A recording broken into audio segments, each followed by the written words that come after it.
Anglo American's restructuring is gaining pace.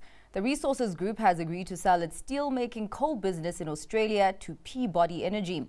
And that's for a cash consideration of nearly $3.8 billion. CEO Duncan Wanblad says the sale is another important step towards delivering the strategy set out in May, which aims to create a world-class copper, premium iron ore and crop nutrients business. He's added that the transactions to deliver its portfolio transformation are well in train. The demerger of Anglo American Platinum is expected by mid-2025, and the group says it's seen strong interest in its nickel business, with the sale process well progressed. Netcare has delivered a healthy profit rise. The private healthcare provider has posted a 12% increase in annual headline earnings per share. This was achieved despite challenging market conditions. The firm says as the South African economy struggles, the healthcare environment has faced a number of challenges to growth. This includes stagnant medical scheme membership. To mitigate some of the challenges, Netcare says it has managed its cost base well. A final dividend of 40 cents per share has been declared. This takes the total for the year to 70 cents, which is up 7.7% from a year ago. Barloworld says it's optimistic about its future prospects, but will continue to exercise caution. The firm believes trading conditions in South Africa will improve as consumer and business sentiment recover, thanks to a lower interest rate environment. But the group has warned of geopolitical risk. The commentary comes alongside the group's annual results. Revenue fell 7% due to subdued trading, while headline earnings per share slumped 12%. A final dividend of 310 cents per share has been declared. This takes the total to 520 cents, which reflects 4% growth. Solid, that's how Oceana has described its full-year results. The Lucky Star owner has posted a 13.5% increase in headline earnings per share that was driven by record earnings at Daybrook in the US, margin expansion at Lucky Star Foods, and strong turnaround at the group's Hake operations. A final dividend of 300 cents per share has been declared. That takes the total for the year to 495 cents. That's an increase of close to 14%.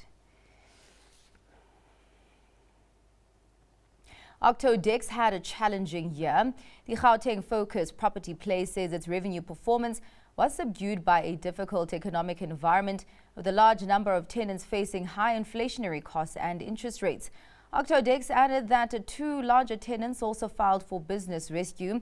Distributable earnings per share came in over 7% weaker for the period, but Octodex, upbeat, is appointed to, amongst others, the interest rate cutting cycle, which began in September 2024, and says that along with lower inflation should support earnings for its 2025 financial year.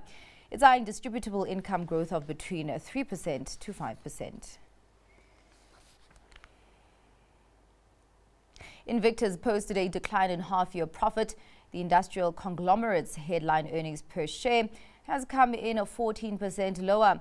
It says its numbers were impacted by the strengthening of the rand against major currencies, particularly the US dollar. And that led to an 18% or 18 million rand forex loss versus a gain of 33 million rand in the prior period.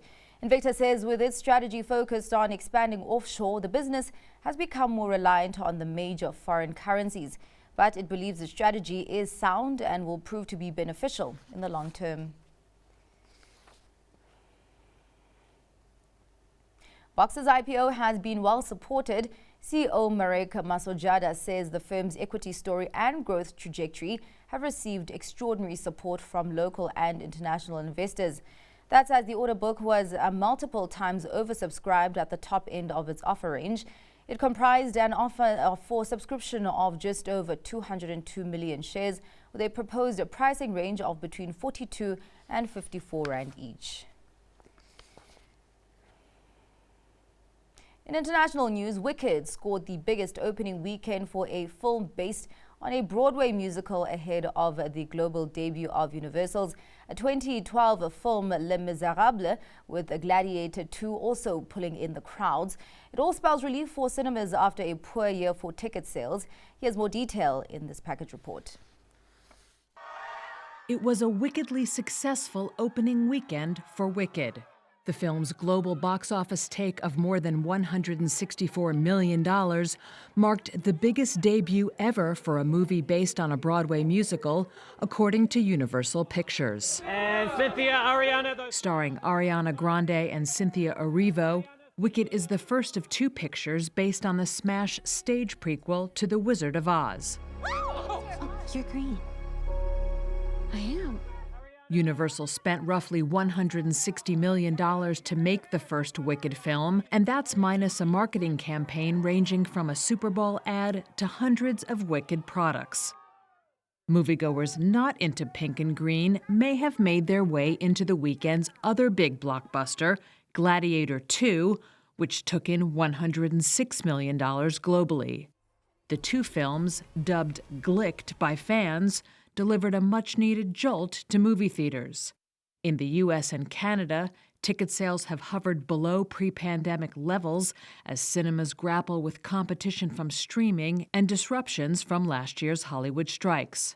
Sunday's overall tallies showed year-to-date domestic ticket sales down 10.6% from the same time in 2023, according to ComScore. But box office analysts say receipts from Thanksgiving through the end of the year could rank as the biggest in cinema history. That is, perhaps until next year, as the second Wicked film is scheduled for release in November of 2025. And in banking news, Britain's financial regulator has issued a £50.9 million penalty on Barclays Bank due to its failure in revealing certain arrangements with Qatari investors. Let's take a look at this report for more. Barclays has been fined $50.9 million for its failure to disclose certain arrangements with Qatari entities in 2008. Britain's financial regulator, the FCA, announced the penalty on Monday. It dates back to the height of the financial crisis, when Barclays scrambled to raise funds from overseas investors, including Qatar, in order to avoid a state bailout. The FCA said in 2022 that the British bank paid undisclosed fees to Qatari funds involved in its rescue. It said Barclays' conduct in the capital raising was reckless and lacked integrity. The FCA at the time fined Barclays nearly $63 million, which the bank appealed. In a statement on Monday, Barclays said it did not accept the FCA's findings, but had withdrawn its appeal. It added that the interests of the bank, its shareholders and other stakeholders were best served by the withdrawal, and that there would be no material financial impact from the fine. Sticking with the banking sector, Italian banking giant UniCredit made a bold move, unveiling an unsolicited $11 billion all-share bid for a smaller domestic rival, Banco BPM. Let's take a look at this report for further detail. Italy's UniCredit on Monday launched a surprise $11 billion all-share offer for rival Banco BPM. That's while it pursues a contentious deal for Germany's Commerzbank. The proposal offers 0.5% premium for Banco BPM shareholders, valuing shares at €6.67 each. It's not the first time UniCredit has set its sights on its domestic peer, with roots in Milan's wealthy Lombardy region, an area where UniCredit's presence is limited. UniCredit CEO Andrea Orcel said with the acquisition of, quote, one of our historical targets, we reinforce our position in Italy.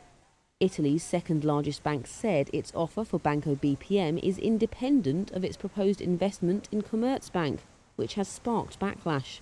UniCredit already has a near 21% stake in the German bank, and there's political opposition to a takeover by an Italian lender that would lead to job cuts and expose Commerzbank to Italian sovereign risk. Two sources said the Banco BPM move took Commerzbank by surprise as management tried to figure out what it meant. The offer for Banco BPM comes after the smaller lender bought 5% in bailed-out rival, Monte dei Paschi, or MPS, this month. It was a move seen as potentially paving the way for a combination of the two mid-sized lenders as the state pulls out of MPS entirely. BPM did not immediately respond to a Reuters request for comment.